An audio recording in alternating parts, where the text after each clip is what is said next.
Hey guys, welcome to Vedant ಪಾಠಶಾಲೆ. ಭಾನುವಾರ ನಾನು ನಿಮಗೆ ಟ್ರಾನ್ಸ್ಲೇಷನ್ಗೆ ಸಂಬಂಧಿಸಿದ 5ನೇ ಮಾಕ್ ಟೆಸ್ಟ್ ಅನ್ನು ಕೊಟ್ಟಿದ್ದೆ. ಹಾಗೂ ನಾವು ಆ ಒಂದು ಪ್ಯಾರಾಗ್ರಾಫ್ ಅನ್ನು ದ ಹಿಂದೂ ಎಡಿಟೋರಿಯಲ್ ಇಂದ ತಗೊಂಡಿದ್ವಿ. ತುಂಬಾ ಜನ ನೀವು ನಿಮ್ಮ ಉತ್ತರಗಳನ್ನ ಕಳಿಸಿದ್ದೀರಾ. ನಾನು ರಿವ್ಯೂ ಕೂಡ ಮಾಡಿದ್ದೀನಿ. ಈಗ ನಾವು ನೋಡ್ತಾ ಹೋಗ್ತೀವಿ ಆ ಪ್ರಶ್ನೆ ಯಾವ ರೀತಿ ಇತ್ತು ಹಾಗೂ ಆ ಒಂದು ಪ್ರಶ್ನೆಗೆ ನೀವು ಯಾವ ರೀತಿ ಉತ್ತರಿಸಬೇಕಾಗಿತ್ತು ಅಥವಾ ಉತ್ತರಿಸಬೇಕು ಅಂತ. ಓಕೆ, ಸಪೋಸ್ ಏನಾದ್ರೂ ನೀವು ಇದೇ ಮೊದಲ ಬಾರಿಗೆ ನಮ್ಮ ಚಾನೆಲ್ ಅನ್ನ ವಿಸಿಟ್ ಮಾಡ್ತಾ ಇದ್ದೀರಾ ಅಂತ ಅಂದ್ರೆ ನಿಮ್ಗೆ ನಾನು ಈ ಒಂದು ವಿಷಯವನ್ನ ತಿಳಿಸ್ತಾ ಇದ್ದೀನಿ. ನಾವು ನಮ್ಮ ಚಾನೆಲ್ ಕಡೆಯಿಂದ ಪ್ರತಿ ಶನಿವಾರ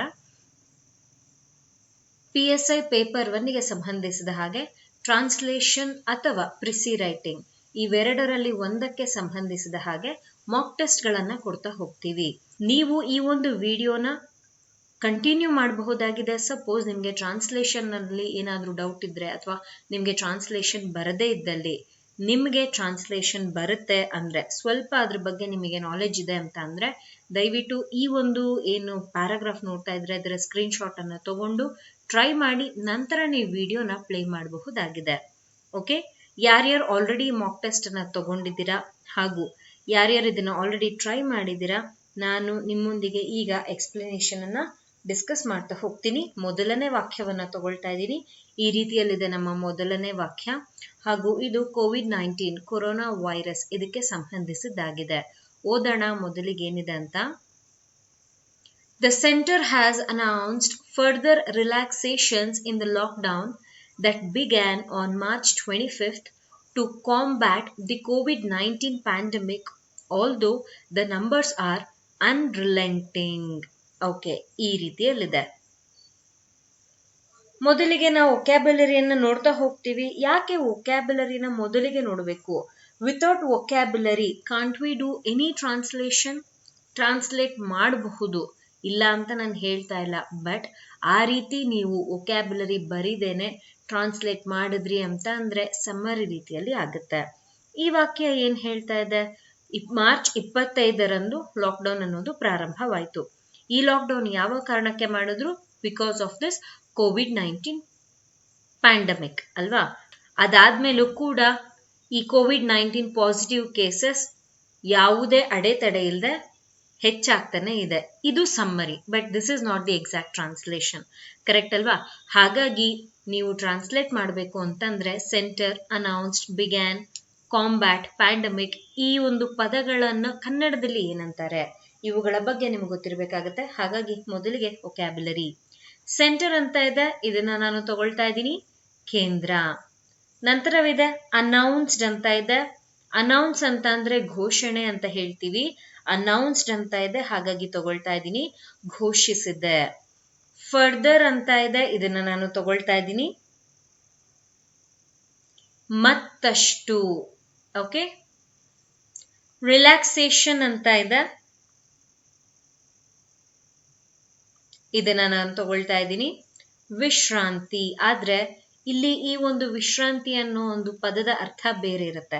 ಅದೇನು ಅಂತ ನಾನು ನಂತರ ನಿಮ್ಗೆ ತಿಳಿಸ್ತಾ ಹೋಗ್ತೀನಿ. ಲಾಕ್ಡೌನ್ ಯಾವುದೇ ಬದಲಾವಣೆ ಇಲ್ಲ, ಹೀಗೆ ತಗೊಳ್ತಾ ಹೋಗ್ತೀವಿ. ದ್ಯಾಟ್ ಅಂತ ಇಲ್ಲಿ ಒಂದು ಪದದ ಬಳಕೆ ಆಗಿದೆ. ಯಾಕೆ ಅಂತ ನಾನು ಹೇಳ್ತೀನಿ. ಅದಕ್ಕೂ ಮುನ್ನ ಬಿಗ್ಯಾನ್ ಅನ್ನೋದನ್ನ ನಾವು ಬರೆಯೋಣ. ಬಿಗ್ಯಾನ್ ಅಂದ್ರೆ ಪ್ರಾರಂಭ ಅಂತ ಹೇಳಬಹುದು. ಆದ್ರೆ ಇಲ್ಲಿ ಇರುವಂತಹ ಪದ ಬಿಗಿನ್ ಅಲ್ಲ, ಬಿಗನ್ ಅಲ್ಲ, ಬಿಗ್ಯಾನ್ ಅಂತ ಇದೆ. ಹಾಗಾಗಿ ಇದು ಪಾಸ್ಟ್ ಅಲ್ಲಿ ಇರೋದ್ರಿಂದ ಪ್ರಾರಂಭವಾದ ಅಂದ್ರೆ ಕ್ರಿಯೆ ನಡೆದು ಹೋಗಿದೆ. ಓಕೆ, ಈಗ ದ್ಯಾಟ್ ನ ಬಗ್ಗೆ ಹೇಳ್ತೀನಿ. ದ್ಯಾಟ್ ಯಾಕೆ ಇಲ್ಲಿ ಕೊಟ್ಟಿದ್ದಾರೆ, ಇದನ್ನ ಕನ್ನಡದಲ್ಲಿ ನಾವು ಹೇಗೆ ತಗೊಳ್ಳೋದು? ದ್ಯಾಟ್ ನಿಮ್ಗೆ ಯಾವಾಗ ಕೊಡ್ತಾರೆ ಅಂತಂದ್ರೆ ಯಾವುದಾದರೂ ಒಂದು ವಿಷಯ, ಅದು ಡೇಟ್ ಇರಬಹುದು ಅಥವಾ ಮಂತ್ ಇರಬಹುದು ಅಥವಾ ಯಾವುದಾದರೂ ಟಾಪಿಕ್ ಲೈಕ್ ದಿಸ್ COVID-19 ಅಥವಾ ಲಾಕ್ಡೌನ್ ಏನೇ ಇರಬಹುದು, ಅದರ ಬಗ್ಗೆ ಪರ್ಟಿಕ್ಯುಲರ್ ಆಗಿ ಮಾತಾಡ್ತಾ ಇದ್ದಾರೆ ಅಂತಂದ್ರೆ ದ್ಯಾಟ್ ನ ಬಳಕೆ ಆಗ್ತಾ ಹೋಗುತ್ತೆ. ಇಲ್ಲಿ ಪರ್ಟಿಕ್ಯುಲರ್ ಆಗಿ ಏನ್ ಮಾತಾಡ್ತಾ ಇದ್ದಾರೆ ಅಂತಂದ್ರೆ ಯಾವ ಒಂದು ದಿನಾಂಕದಂದು ಅಥವಾ ಯಾವ ಒಂದು ತಿಂಗಳಲ್ಲಿ ಈ ಒಂದು ಲಾಕ್ಡೌನ್ ಅನ್ನೋದು ಪ್ರಾರಂಭವಾಗಿತ್ತು ಅದ್ರ ಬಗ್ಗೆ ಮಾತಾಡ್ತಾ ಇದ್ದಾರೆ. ಹಾಗಾಗಿ ಇಲ್ಲಿ ನಿಮ್ಗೆ ದ್ಯಾಟ್ ಅನ್ನ ಕೊಟ್ಟಿದ್ದಾರೆ. ಇದನ್ನ ನಾವು ಕನ್ನಡದಲ್ಲಿ ಎಲ್ಲೂ ತಗೊಳ್ಳೋದಿಲ್ಲ. ಮಾರ್ಚ್ 25th ಇದೇ ರೀತಿಯಲ್ಲ ತಗೊಳ್ತೀರಾ. ಆದ್ರೆ ಈ ಆನ್ ನ ಬಳಕೆ ಮಾಡಿದ್ದಾರೆ. ಆನ್ ಅನ್ನೋದು ಪ್ರಪೋಸಿಷನ್ ಅಂತ ನಾವು ಹೇಳ್ತಾ ಹೋಗ್ತೀವಿ. ಇದನ್ನ ನಾವು ತಗೊಳ್ತೀವಿ ಮಾರ್ಚ್ 25ರಂದು ಈ ರೀತಿಯಲ್ಲಿ ತಗೊಳ್ಬೇಕು. ಓಕೆ, ಟು ಕಾಂಬ್ಯಾಟ್ ಅಂತ ಇದೆ. ಕಾಂಬ್ಯಾಟ್ ಅಂತ ಅಂದ್ರೆ ಯೂಶಲಿ ಇದನ್ನ ಹೇಳೋದು ಯುದ್ಧ ಅಂತ. ಯುದ್ಧದಲ್ಲಿ ಏನಾಗುತ್ತೆ ಅಂದ್ರೆ ಒಬ್ರನ್ನ ಒಬ್ರು ಎದುರಿಸ್ತಾ ಹೋಗ್ತಾರೆ. ಹಾಗಾಗಿ ಇಲ್ಲಿ ನಾವು ಎದುರಿಸ್ತಾ ಇರೋದು ಯಾರನ್ನ ಅಂತ ಅಂದ್ರೆ ಈ ಒಂದು ವೈರಸ್ನ, ಕರೆಕ್ಟ್ ಅಲ್ವಾ?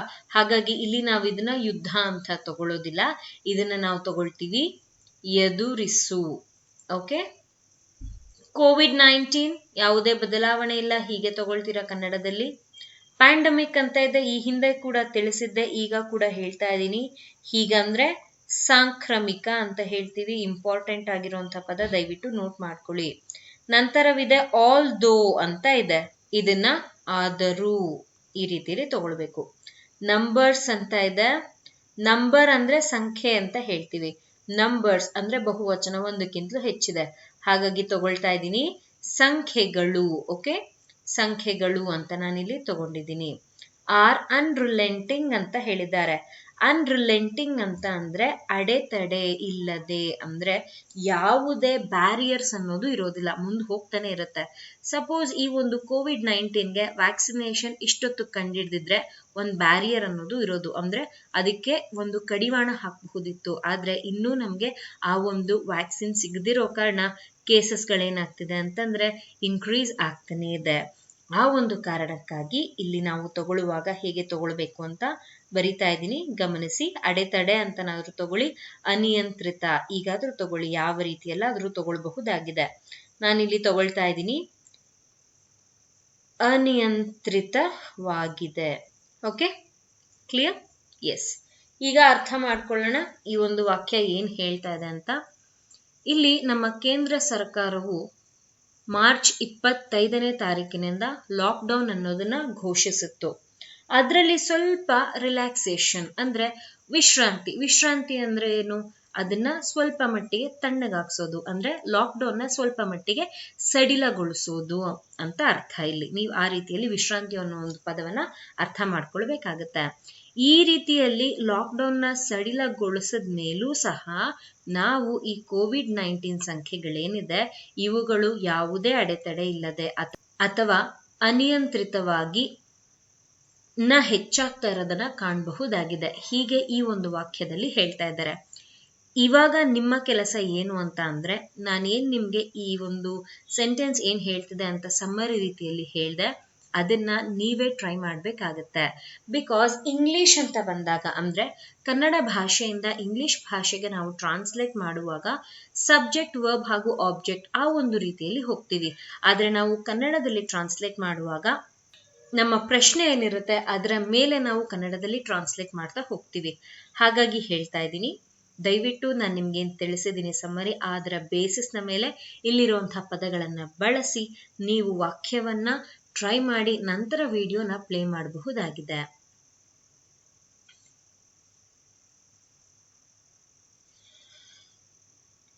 ಐ ಹೋಪ್ ನೀವು ಟ್ರೈ ಮಾಡಿರ್ತೀರಾ ಅಂತ ಭಾವಿಸ್ತಾ ಇದರ ಎಕ್ಸ್ಪ್ಲನೇಷನ್ ಅನ್ನ ಮತ್ತಷ್ಟು ನಿಮಗೆ ತಿಳಿಸೋದಕ್ಕೆ ಅಂತ ಹೇಳಿ ಇದರ ಆನ್ಸರ್ ಅನ್ನ ತೋರಿಸ್ತಾ ಇದ್ದೀನಿ. ಎಸ್, ಈಗ ನೀವು ನೋಡಬಹುದಾಗಿದೆ. ಓದೋಣ ಮೊದಲಿಗೆ ಏನಿದೆ ಅಂತ. COVID-19 ಸಾಂಕ್ರಾಮಿಕ ರೋಗವನ್ನು ಎದುರಿಸುವ ಸಂಖ್ಯೆಗಳು ಅನಿಯಂತ್ರಿತವಾಗಿದ್ದರೂ ಸಹ ಕೇಂದ್ರವು ಮಾರ್ಚ್ 25ರಂದು ಪ್ರಾರಂಭವಾದ ಅಥವಾ ಮಾರ್ಚ್ 25ರಂದು ಪ್ರಾರಂಭಿಸಿದ, ಈ ರೀತಿಯಲ್ಲೂ ತಗೊಳ್ಬಹುದಾಗಿದೆ. ಇದನ್ನ ಲಾಕ್ಡೌನ್ ನಲ್ಲಿ ಮತ್ತಷ್ಟು ವಿಶ್ರಾಂತಿಯನ್ನು ಘೋಷಿಸಿದೆ. ನಾನು ಈ ರೀತಿಯಲ್ಲಿ ಇಲ್ಲಿ ತಗೊಂಡಿದ್ದೀನಿ. ಇಲ್ಲಿ ಮೊದಲಿಗೆ ನನ್ನ ಸಬ್ಜೆಕ್ಟ್ ಅನ್ನೋದು, ಅಂದ್ರೆ ನಾನಿಲ್ಲಿ ವಿಷಯ ಯಾವುದನ್ನ ತಗೊಂಡಿದ್ದೀನಿ ಅಂತ ಅಂದ್ರೆ ಈ COVID-19 ಪ್ಯಾಂಡಮಿಕ್ ಇದೇನ್ ಮಾಡ್ತಾ ಇದೆ ಅಂತ ಅಂದ್ರೆ ಅನಿಯಂತ್ರಿತವಾಗಿದೆ, ಅಂದ್ರೆ ಇದನ್ನ ನಿಲ್ಸೋದಕ್ಕೆ ಸ್ವಲ್ಪ ಕಷ್ಟ ಆಗ್ತಿದೆ, ಮುನ್ನುಗ್ತಾನೆ ಇದೆ ಇದು. ಹೀಗಿದ್ರೂ ಸಹ ಏನು ಲಾಕ್ಡೌನ್ ಅನ್ನ ಶುರು ಮಾಡಿದ್ರು ಮಾರ್ಚ್ 25ನೇ ತಾರೀಕಿನಂದು, ಆ ಒಂದು ಲಾಕ್ಡೌನ್ ನಲ್ಲಿ ಕೇಂದ್ರವು ಏನ್ ಮಾಡಿದೆ ಅಂತಂದ್ರೆ ಒಂದ್ ಸ್ವಲ್ಪ ಮಟ್ಟಿಗೆ ವಿಶ್ರಾಂತಿ ಅಂದ್ರೆ ಸಡಿಲಗೊಳಿಸಿದೆ. ಹೀಗೆ ನಾನಿಲ್ಲಿ ತಗೊಂಡಿದ್ದೀನಿ. ಬಟ್ ಇದೇ ಎಕ್ಸಾಕ್ಟ್ ಆದ ಟ್ರಾನ್ಸ್ಲೇಷನ್ ಅಂತ ನಾನು ಹೇಳ್ತಾ ಇಲ್ಲ, ಈ ರೀತಿಯಲ್ಲೂ ಕೂಡ ನೀವು ಮಾಡಬಹುದು ಅಂತ I am just giving you an idea. ನೀವೇನಾದ್ರೂ ಬೇರೆ ರೀತಿಯಲ್ಲಿ ಟ್ರಾನ್ಸ್ಲೇಟ್ ಮಾಡಿದೀರಾ ಅಂತ ಇದ್ದಲ್ಲಿ ಯಾವುದೇ ತಪ್ಪಿರೋದಿಲ್ಲ. ಸಪೋಸ್ ನಿಮ್ಗೇನಾದ್ರೂ ಅದರ ಬಗ್ಗೆ ಡೌಟ್ ಇದೆ ಅಂತ ಇದ್ದಲ್ಲಿ ನಮ್ಮ ಟೆಲಿಗ್ರಾಮ್ ಚಾನಲ್ ಆದ, ಇಲ್ಲಿ ಬರಿತಾ ಇದ್ದೀನಿ VP ಚಾನಲ್, ಇಲ್ಲಿ ನೀವು ನಿಮ್ಮ ಡೌಟ್ಗಳನ್ನ ಕೇಳಿ ಕ್ಲಿಯರ್ ಮಾಡ್ಕೊಳ್ಬಹುದಾಗಿದೆ. ಓಕೆನಾ? ಎಸ್. ಈಗ ನಾನು ನಮ್ಮ ಮುಂದಿನ ವಾಕ್ಯದ ಕಡೆಗೆ ಹೊರಟಿದ್ದೀನಿ. ಇದು ನಮ್ಮ ಮುಂದಿನ ವಾಕ್ಯವಾಗಿದೆ. ಮೊದಲಿಗೆ ಓದೋಣ ಏನಿದೆ ಅಂತ.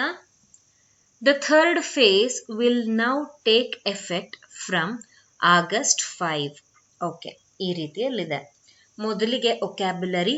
ಥರ್ಡ್ ಅಂತ ಅಂದ್ರೆ ಮೂರನೇ ಅಂತ ಹೇಳ್ತೀವಿ.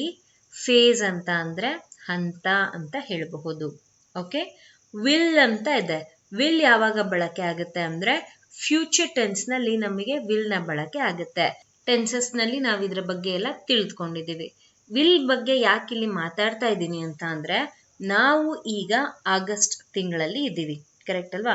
ಈ ಒಂದು ವಿಡಿಯೋನ ನಾನು ಮಾಡ್ತಾ ಇರೋದು ಆಗಸ್ಟ್ 3ನೇ ತಾರೀಕಿನಂದು. ಅಂದ್ರೆ ಈ ಒಂದು ವಾಕ್ಯದಲ್ಲಿ ಇರುವಂತಹ ದಿನಾಂಕ ಆಗಸ್ಟ್ 5. ಸೊ ಈ ದಿನ ಬಂದಿಲ್ಲ.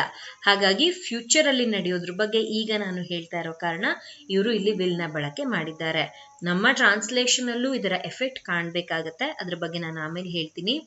ನವ್ ಅಂತ ಹೇಳಿರೋ ಕಾರಣ ಈಗ ಅಂತ ತಗೊಳ್ಳೋಣ. ಟೇಕ್ ಎಫೆಕ್ಟ್ ಅಂತ ಹೇಳಿದ್ದಾರೆ. ಈಗಂದ್ರೆ ಜಾರಿಗೆ ಅಂತ ಹೇಳಬಹುದು. ಓಕೆ, ಫ್ರಮ್ ಯಾವಾಗಿನಿಂದ ಅಂತ ನಿಮ್ಗಿಲ್ಲಿ ಎಕ್ಸಾಕ್ಟ್ ಆಗಿ ತಿಳಿಸಿದ್ದಾರೆ. ಹಾಗಾಗಿ ಫ್ರಮ್ ಅನ್ನೋದನ್ನ ರಿಂದ ಅಂತ ತಗೊಂಡು ಆಗಸ್ಟ್ 5ರಿಂದ ಹೀಗೆ ಇದನ್ನ ತಗೊಳ್ತಾ ಹೋಗ್ತೀರಾ. ಸೊ ಇಲ್ಲಿ ಏನ್ ಮಾತಾಡ್ತಾ ಇದ್ದಾರೆ ಅಂತ ಎಕ್ಸ್ಪ್ಲೇನ್ ಮಾಡ್ತೀನಿ, ಗಮನ ಇಟ್ಟು ನೋಡ್ಕೊಳ್ತಾ ಹೋಗಿ. ಆಗಸ್ಟ್ 5ನೇ ತಾರೀಕು ಏನಿದೆ, ಆ ಒಂದು ದಿನಾಂಕದಿಂದ 3ನೇ ಹಂತ ಇದು ಜಾರಿಗೆ ಬರಲಿದೆ. ಹೀಗೆ ನೀವು ಇದನ್ನ ತಗೊಳ್ಬಹುದಾಗಿದೆ. ಇಲ್ಲಿ ನಾನು ನಿಮ್ಗೆ ಈ ರೀತಿಯಲ್ಲಿ ವಾಕ್ಯವನ್ನ ಬರೆದು ತೋರಿಸಿದ್ದೀನಿ. ಬಟ್ ನಾನು ನಿಮ್ಗೆ ನೆಕ್ಸ್ಟ್ ಎಕ್ಸ್ಪ್ಲೇನ್ ಮಾಡ್ತಾ ಹೋಗ್ತೀನಿ. ಅಲ್ಲಿ ಸ್ವಲ್ಪ ಬದಲಾವಣೆ ಇರುತ್ತೆ. ಯಾವ ರೀತಿಯಲ್ಲಾದ್ರೂ ನೀವು ಇದನ್ನ ಬರೀಬಹುದಾಗಿದೆ. ನೀವು ಬೇಕಿದ್ದಲ್ಲಿ ಈ ಒಂದು ಫ್ಲೋ ಚಾರ್ಟ್ ನ ಬೇಸಿಸ್ ನಲ್ಲಿ ವಾಕ್ಯವನ್ನ ಟ್ರೈ ಮಾಡಬಹುದು. ಗಮನಿಸಿ, ಬರಲಿದೆ ಅಂದ್ರೆ ಇನ್ನೂ ಇದು ಜಾರಿಗೆ ಬಂದಿಲ್ಲ. ಫ್ಯೂಚರ್ ಅಥವಾ ಭವಿಷ್ಯ ಕಾಲದಲ್ಲಿ ಇದು ಜಾರಿಗೆ ಬರಲಿದೆ ಅನ್ನೋದ್ರ ಬಗ್ಗೆ ಈಗ ನಾನು ಹೇಳ್ತಾ ಇದ್ದೀನಿ. ಹಾಗಾಗಿ ನಾನು ತಗೊಂಡಿರೋದು ಬರಲಿದೆ, ಬಂದಿದೆ ಅಂತ ತಗೊಂಡಿಲ್ಲ. ನಿಮ್ಮ ಎಕ್ಸಾಮ್ಗಳಲ್ಲಿ ನೀವು ಇಲ್ಲೇ ಅಂಕ ಕಳ್ಕೊಳ್ಳೋದು. ದಯವಿಟ್ಟು ಟೆನ್ಸಸ್ ನ ಬಗ್ಗೆ ತುಂಬಾನೇ ಚೆನ್ನಾಗಿ ತಿಳ್ಕೊಂಡಿರಿ. ಓಕೆ, ಎಸ್, ನೀವೀಗ ಈ ಒಂದು ಪರ್ಟಿಕ್ಯುಲರ್ ಆದಂತಹ ವಾಕ್ಯವನ್ನ ಟ್ರೈ ಮಾಡಬಹುದಾಗಿದೆ.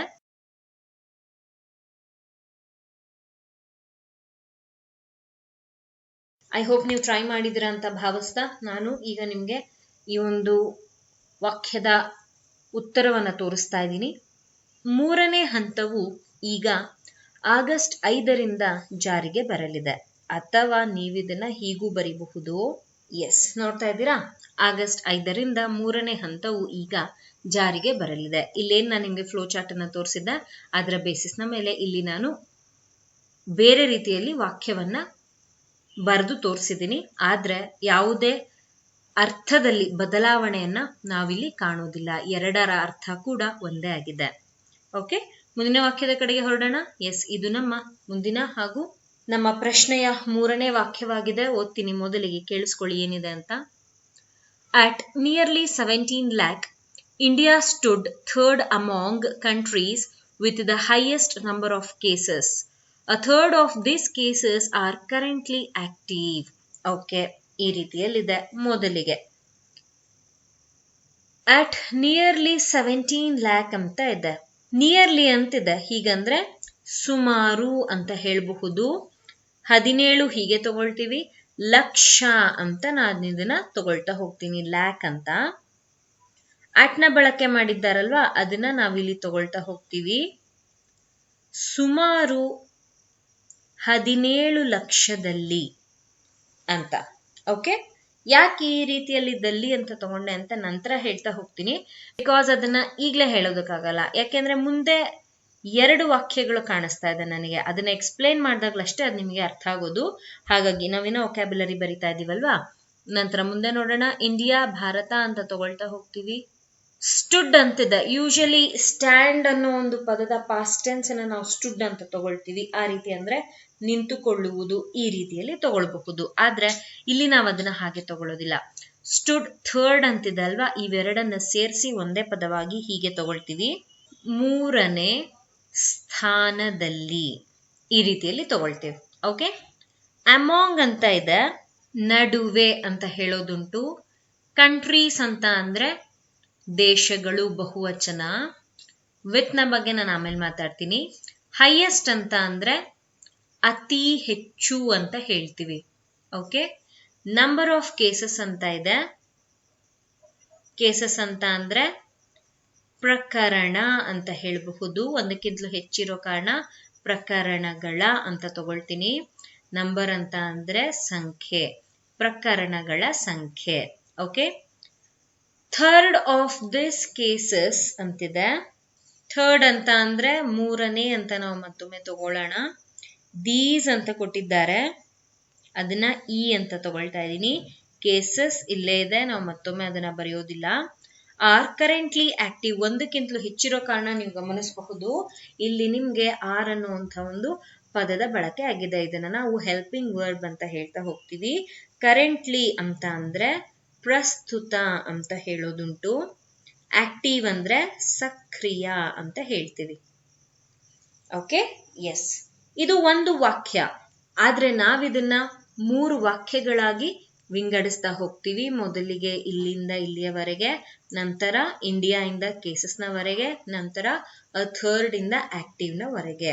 ಮೊದಲಿಗೆ ಇಷ್ಟನ್ನ ಟ್ರಾನ್ಸ್ಲೇಟ್ ಮಾಡಿ ನೀವು. ಓಕೆ, ಅಟ್ ನಿಯರ್ಲಿ 17 lakh, ಸುಮಾರು 17 ಲಕ್ಷದಲ್ಲಿ. ಅದನ್ನ ಹಾಗೆ ಬರಿಬಹುದು, ಯಾವುದೇ ಬದಲಾವಣೆ ಇಲ್ಲ. ನಂತರ ಮುಂದಕ್ಕೆ ಹೋಗೋಣ, ಏನ್ ಹೇಳ್ತಾ ಇದ್ದಾರೆ ಅಂತ.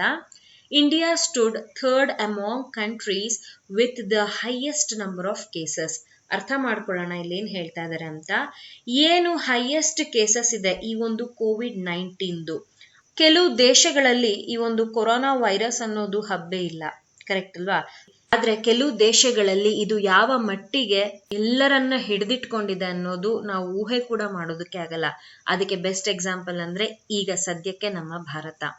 ಈ ರೀತಿಯಾದಂತಹ ಹೆಚ್ಚು ಪ್ರಕರಣಗಳೇನಿದೆ ಆ ಒಂದು ಕಂಟ್ರಿಗಳ ನಡುವೆ ನಮ್ಮ ಭಾರತ ಎಷ್ಟನೇ ಸ್ಥಾನದಲ್ಲಿದೆಯಂತೆ? 3ನೇ ಸ್ಥಾನದಲ್ಲಿದೆ. ಅದನ್ನ ಈ ಒಂದು ವಾಕ್ಯದಲ್ಲಿ ಹೇಳಿದ್ದಾರೆ. ನಂತರ ಮುಂದಕ್ಕೆ ಏನ್ ಹೇಳ್ತಾ ಇದ್ದಾರೆ ನೋಡ್ಕೊಳ್ಳಿ. A third of these cases are currently active. ಗಮನಿಸ್ಬೇಕು, ಇಲ್ಲಿ ಒಂದು ಪದವಿದೆ, ಅಂತ ಅಂದ್ರೆ ಎ ಅಂತ ಒಂದು ಪದವಿದೆ. ಇದನ್ನ ನಾವ್ ಏನಂತ ತಗೊಳ್ತೀವಿ ಅಂತ ಅಂದ್ರೆ 1 ಅಂತ ತಗೊಳ್ತಾ ಹೋಗ್ತೀವಿ. ಅಂದ್ರೆ 3ನೇ ಒಂದು ಭಾಗ ಈ ರೀತಿಯಲ್ಲಿ ತಗೊಳ್ತೀವಿ. ಸೊ 3ರಲ್ಲಿ 1 ಭಾಗ ಅಂದ್ರೆ ಈ ಒಂದು COVID-19 ಪ್ಯಾಂಡಮಿಕ್ಗೆ ಸಿಕ್ಕಾಕೊಂಡವ್ರೇನಿದ್ದಾರೆ ಅವರ ಬಗ್ಗೆ ಮಾತಾಡ್ತಾ ಇದ್ದೀವಿ. ಅವರಿಗೆ ಆಗಿರುವಂತಹ ಅಥವಾ ಅವರ ಪ್ರಕರಣಗಳೇನಿದೆ ಅವು ಪ್ರಸ್ತುತವಾಗಿ ಇನ್ನೂ ಕೂಡ ಸಕ್ರಿಯವಾಗಿದೆ. ಅದನ್ನ ಈ ಒಂದು ವಾಕ್ಯದಲ್ಲಿ ಹೇಳ್ತಾ ಇದ್ದಾರೆ. ಹೀಗೆ ಲೆಂತಿ ಸೆಂಟೆನ್ಸ್ ಇದ್ದಾಗ ಹಾಗೂ ಪಂಕ್ಚುಯೇಷನ್ಗಳ ಬಳಕೆ ಆದಾಗ, ಲೈಕ್ ಕಾಮ, ಕೋಲಂ ಈ ರೀತಿ ಬಳಕೆ ಆದಾಗ ದಯವಿಟ್ಟು ಅದನ್ನ ಈ ರೀತಿ ವಿಂಗಡಿಸಿ ನೀವು ಟ್ರಾನ್ಸ್ಲೇಟ್ ಮಾಡಬೇಕಾಗತ್ತೆ. ಈ ರೀತಿ ವಿಂಗಡಿಸಿ ಟ್ರಾನ್ಸ್ಲೇಟ್ ಮಾಡಿದಾಗ್ಲಷ್ಟೇ ಯಾವುದೇ ತಪ್ಪಿಲ್ಲದೆ ಹಾಗೂ ಅರ್ಥವನ್ನು ಬದಲಾಯಿಸದೆ ಎಕ್ಸಾಕ್ಟ್ ಆಗಿ ಅಲ್ಲಿ ಏನೇನ್ ಪದಗಳಿರುತ್ತೆ ಅವುಗಳನ್ನೇ ಬಳಸಿ ನೀವು ಟ್ರಾನ್ಸ್ಲೇಟ್ ಮಾಡಬಹುದಾಗಿದೆ. ಓಕೆ, ಈಗ ನಾನು ನಿಮ್ಗೆ ಇದ್ರ ಬಗ್ಗೆ ಏನು ಅಂತ ತಿಳಿಸಿದ್ದೀನಿ. ನೀವು ವಾಕ್ಯವನ್ನ ಟ್ರೈ ಮಾಡಬಹುದಾಗಿದೆ. ನಂತರ ನೀವು ವಿಡಿಯೋನ ಪ್ಲೇ ಮಾಡಬಹುದು. ಐ ಹೋಪ್ ನೀವು ಟ್ರೈ ಮಾಡಿದಿರಾ ಅಂತ ಭಾವಿಸ್ತಾ ಎಕ್ಸ್ಪ್ಲನೇಷನ್ ತೋರಿಸ್ತಾ ಹೋಗ್ತೀನಿ. ಎಸ್, ಓದೋಣ ಏನಿದೆ ಅಂತ. ಸುಮಾರು 17 ಲಕ್ಷದಲ್ಲಿ ಅತಿ ಹೆಚ್ಚು ಪ್ರಕರಣಗಳನ್ನು ಹೊಂದಿರುವ ದೇಶಗಳಲ್ಲಿ ಭಾರತ 3ನೇ ಸ್ಥಾನದಲ್ಲಿದೆ. ಈ ಪ್ರಕರಣಗಳಲ್ಲಿ 3ನೇ ಒಂದು ಭಾಗವು ಪ್ರಸ್ತುತ ಸಕ್ರಿಯವಾಗಿದೆ. ಈ ಹಿಂದೆ ನಾನಿಲ್ಲಿ ಹೇಳುವಾಗ ನಿಮ್ಗೆ ಹೇಳ್ದೆ ದಲ್ಲಿ ಇದ್ರ ಬಗ್ಗೆ ನಾನು ಮಾತಾಡ್ತೀನಿ ಅಂತ. ಈಗ ನಾವು ಈ ಒಂದು ವಾಕ್ಯವನ್ನ ಕಂಪ್ಲೀಟ್ ಆಗಿ ಅರ್ಥ ಮಾಡ್ಕೊಂಡಿದೀವಿ. 17 ಲಕ್ಷ ಪ್ರಕರಣಗಳಲ್ಲಿ ಅಥವಾ 17 ಲಕ್ಷ ಹತ್ತತ್ರ ಇಷ್ಟು ಪ್ರಕರಣಗಳನ್ನ ಹೊಂದಿರುವಂತಹ ದೇಶಗಳಲ್ಲಿ ನಮ್ಮ ಭಾರತ 3ನೇ ಸ್ಥಾನದಲ್ಲಿದೆ. ಹಾಗಾಗಿ ಹೀಗೆ ಹೇಳಿರೋದ್ರಿಂದ ಆಕ್ಟ್ ಅನ್ನೋ ಒಂದು ಪದವನ್ನ ನಾನಿಲ್ಲಿ ದಲ್ಲಿ ಈ ರೀತಿಯಲ್ಲಿ ತಗೊಳ್ಬೇಕಾಗ್ ಬಂತು. ಹಾಗಾಗಿ ಇದನ್ನ ಈ ರೀತಿಯಲ್ಲಿ ತಗೊಂಡಿದ್ದೀನಿ. ಕ್ಲಿಯರಾ? Okay, S.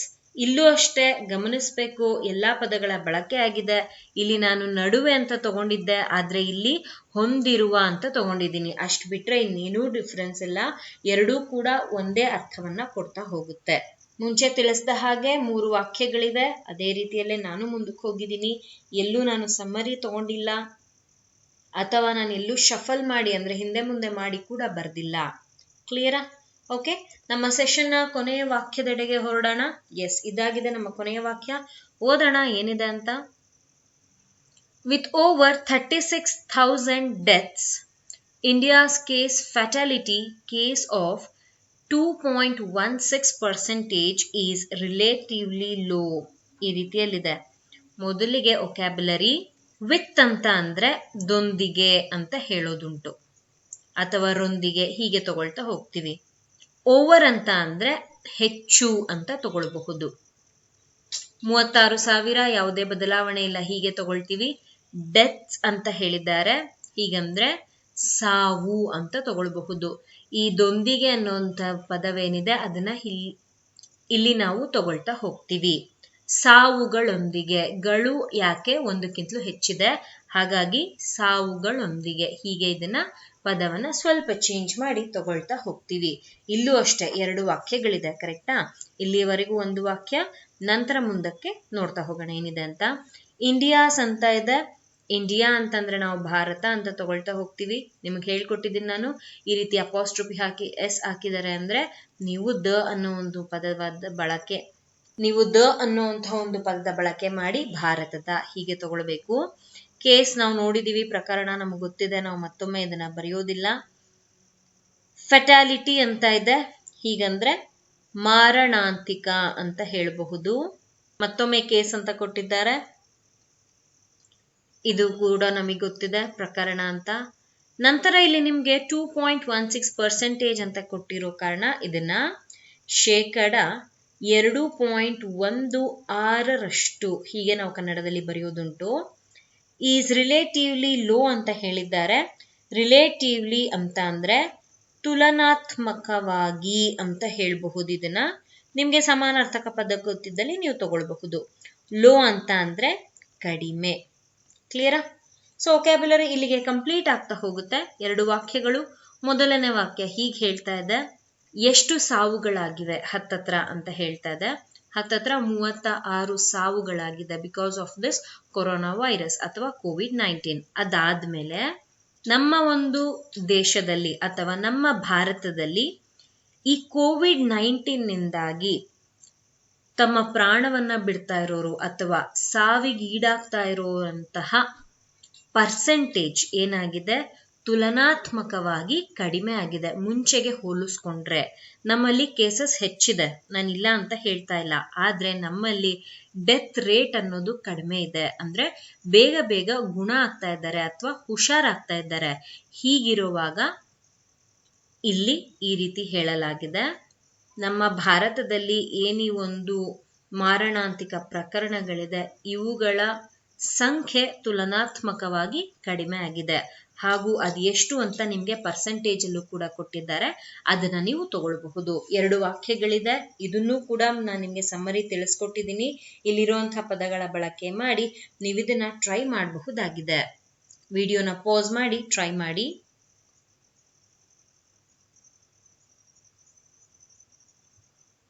ಐ ಹೋಪ್ ನೀವು ಟ್ರೈ ಮಾಡಿದೀರಾ ಅಂತ ಭಾವಿಸ್ತಾ ನಿಮ್ಗೆ ನಾನೀಗ ಎಕ್ಸ್ಪ್ಲನೇಷನ್ ಅನ್ನ ತೋರಿಸ್ತಾ ಹೋಗ್ತೀನಿ. ಓದೋಣ ಏನಿದೆ ಅಂತ. 36,000ಕ್ಕೂ ಹೆಚ್ಚು ಸಾವುಗಳೊಂದಿಗೆ ಭಾರತದ ಮಾರಣಾಂತಿಕ ಪ್ರಕರಣವು 2.16% ಅಥವಾ ಇಲ್ಲಿ ಬರ್ದಿದ್ದೀನಲ್ವಾ, ಈ ರೀತಿ ಎಲ್ಲಾದ್ರೂ ತಗೊಳ್ಳಿ.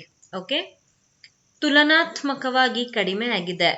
ಇಲ್ಲಿ ಸಾರಿ, ಈ ಕೇಸ್ ಅನ್ನೋದು ಇಲ್ಲ. Okay, may be by miss ಆಗಿ ಬಂದಿದೆ, ಇದಿಲ್ಲ. ಓಕೆ, ಎಸ್, ಗಮನಿಸಬಹುದು. ಈ ಮುಂಚೆ ತಿಳಿಸಿದ ಹಾಗೆ 2 ವಾಕ್ಯ, ಇಲ್ಲೂ ಕೂಡ 2 ವಾಕ್ಯಗಳಿವೆ.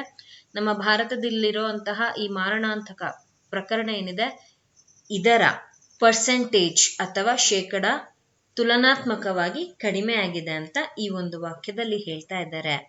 ಯಾವಾಗ ನಿಮ್ಗೆ ಇಂಗ್ಲಿಷ್ನ ಒಂದು ಪ್ಯಾರಾಗ್ರಾಫ್ ಕೊಟ್ಟು ಕನ್ನಡಕ್ಕೆ ಟ್ರಾನ್ಸ್ಲೇಟ್ ಮಾಡಿ ಅಂತ ಹೇಳ್ತಾರೆ, ದಯವಿಟ್ಟು ಒಮ್ಮೆ ಅದನ್ನ ಓದಿ, ಅರ್ಥ ಆಗ್ಲಿ ಬಿಡ್ಲಿ ಓದಿ, ನಂತರ ಅರ್ಥ ಮಾಡ್ಕೊಳ್ಳೋದಕ್ಕೆ ಟ್ರೈ ಮಾಡಿ. 2ನೇ ಬಾರಿ ಓದಿ, 3ನೇ ಬಾರಿ ಓದಿದಾಗ ಆ ಒಂದು ಪದ, ಈಗ ಫ್ಯಾಟಿಲಿಟಿ ಇರಬಹುದು, ರಿಲೇಟಿವ್ಲಿ ಇರಬಹುದು, ಡೆತ್ಸ್, ಈ ಒಂದು ಪದಗಳನ್ನ ಕನ್ನಡದಲ್ಲಿ ಏನಂತಾರೆ, ನಿಮ್ಗೆ ಆ ಪದಗಳ ಬಗ್ಗೆ ಪರಿಚಯವಿದ್ದಲ್ಲಿ ಅಥವಾ ಆ ಪದಗಳು ನಿಮ್ಗೆ ಗೊತ್ತಿದ್ದಲ್ಲಿ ನೀವು ಈಸಿಯಾಗಿ ವೊಕ್ಯಾಬ್ಯುಲರಿಗಳನ್ನ ಬಳಸಿ ಟ್ರಾನ್ಸ್ಲೇಟ್ ಮಾಡಬಹುದು. ಆದ್ರೆ ನಿಮ್ಮ ಎಕ್ಸಾಮ್ನಲ್ಲಿ ಒಂದು ಪ್ರಶ್ನೆನ 2, 3, 4 ಬಾರಿ ಓದೋದಕ್ಕೆ ಸಮಯ ಇರಲ್ಲ.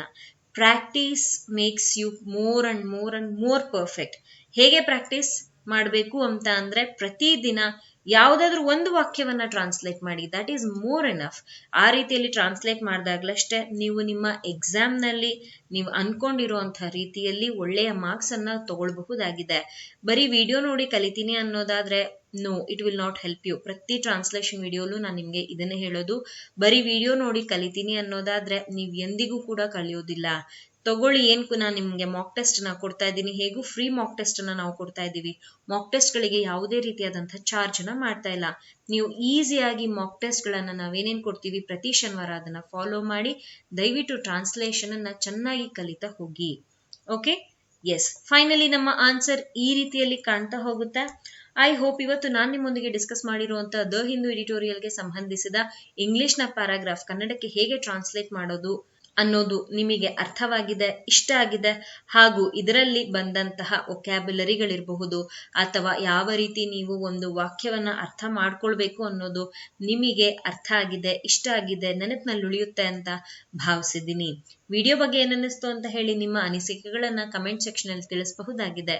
ವಿಡಿಯೋ ಇಷ್ಟದಲ್ಲಿ ಲೈಕ್ಸ್ ನ ಪ್ರೊವೈಡ್ ಮಾಡಿ. ಚಾನಲ್ಗೆ ಹೊಸಬರಾಗಿದ್ದೀರಾ ಅಂತ ಇದ್ದಲ್ಲಿ ಸಬ್ಸ್ಕ್ರೈಬ್ ಮಾಡ್ಕೊಳ್ಳೋದನ್ನ ಮರಿಬೇಡಿ. Thank you guys, happy learning.